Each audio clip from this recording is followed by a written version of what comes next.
Es zinu, ko tu apēdi pagājušajā vasarā, jeb zemeņu, putu krējumu un zefīru kārtojumus. Mums būs nepieciešams svaigas zemenes, vislabāk no Latvijas laukiem, zefīri, cukurs, vanilīna cukurs, saldais krējums un tumšā šokolāde.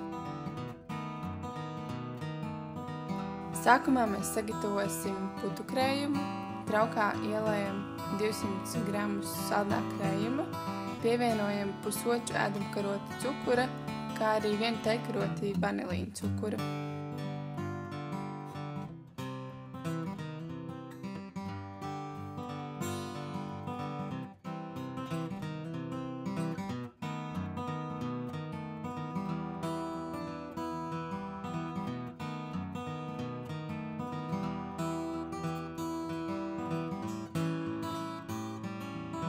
Guļam masu tik ilgi, kamēr tā pieturās pie kūka slāpstiņas un esam ieguvuši putu krējumu. Tad ķeramies klāt zemenēm. Mums būs nepieciešami aptuveni puskilogramu zemeņu. Tās attīram no zaļumiem un sagriežam nelielās šķēlītēs.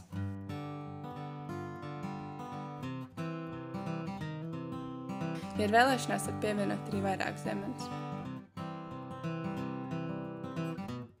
Kad esam sagatavojuši zemenes, varam sākt griezt zefīrus. Mums būs nepieciešami aptuveni 200 gramu zefīri, kas ir vidēja lieluma 5 zefīri. Griežam tos nepārāk plānās šķēlītēs, vidēji vienu zefīru iespējams sagriezt 4 līdz 5 šķēlēs. Kad viss sastāvdaļas ir sagatavotas, sākam to ieklāšanu traukā. Pamatni sākam veidot no zefīriem. Tad pievienojam putu krējumu masu. To kārtīgi izsmērējam pāri visiem zefīriem. Un tad beram aptuveni pusi zemeņu. Izkārtojam arī tās kārtīgi pa visu trauku. Tad atkārtojam to pašu vēlreiz, sākot klāt zefīru kārtu.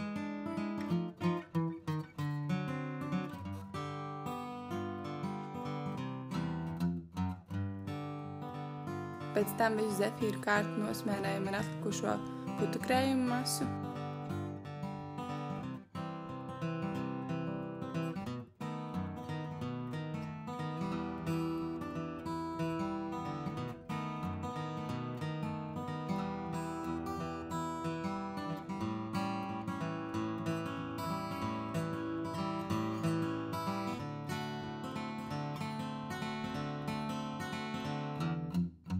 Nobeigumā pievienojam atlikušās zemenes.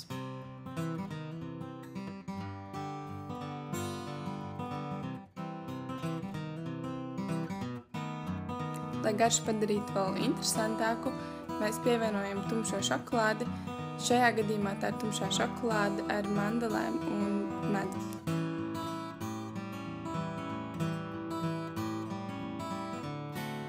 Saldo kārtojumu liekam leduskapī atdzesēties uz vismaz 6 stundām, taču vēlams būtu uz vismaz 12 stundām.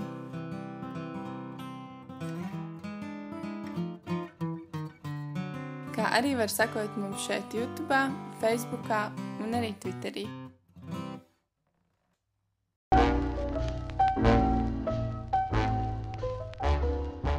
Šo video atbalsta mūsu draugi Receptes LV.